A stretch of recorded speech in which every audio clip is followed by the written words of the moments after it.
Hi everyone. All right. అసలు planning ఒక corporate లైఫ్లో లేదా ఒక ఫ్రెషర్కి కానీ అసలు ఎంత ఇంపార్టెంట్ అని కనుక నువ్వు నన్ను అడిగితే ఓన్లీ వీళ్ళకి కాదు, ప్రతి ఒక్కరికి ఇంపార్టెంటే. బట్ యాజ్ ఆఫ్ నో వీళ్ళ గురించి చెప్తున్నా.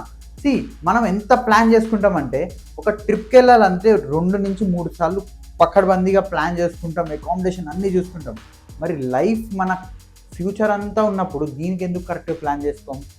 బేసికలీ నేను ఏమంటున్నా అంటే, ఇంటర్వ్యూ రేపు అనగా మంచి ప్లానింగ్తో మంచి ప్రిపరేషన్తో జాబ్ కొడతాం. జాబ్ కొట్టాక నీ పని అయిపోయింది, ఇంకా ప్లాన్ చేసుకోవాల్సిన అవసరం లేదంటే ఇట్స్ కంప్లీట్లీ రాంగ్. ఇక్కడి నుంచి పెద్ద ప్లాన్స్ వేయాలి ఆ జాబ్లో నువ్వు సర్వైవ్ అవ్వడానికి. ఎందుకంటే జాబ్ కొట్టడం ఒక ఎత్తు అయితే జాబ్ సర్వైవ్ అవ్వడం ఇంకా పెద్ద.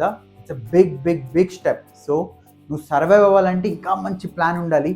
ఆ ప్లానింగ్ ఏంటి అంటే జస్ట్ నీ వర్క్ని నువ్వు ఫుల్ఫిల్ చేస్తూ, వర్క్ రిక్వైర్మెంట్స్ బట్టి నువ్వు అప్స్కిల్ చేసుకుంటూ, ఆ ప్లానింగ్ ఆ టైమింగ్ని నువ్వు ప్రాపర్గా మేనేజ్ చేసుకుంటే లైఫ్ అన్నది 100% సక్సెస్ అవుతుంది. ఆల్ రైట్, ఎలా అనిపించింది ఈ వీడియో? ఒక నచ్చితే సబ్స్క్రైబ్ కొట్టండి.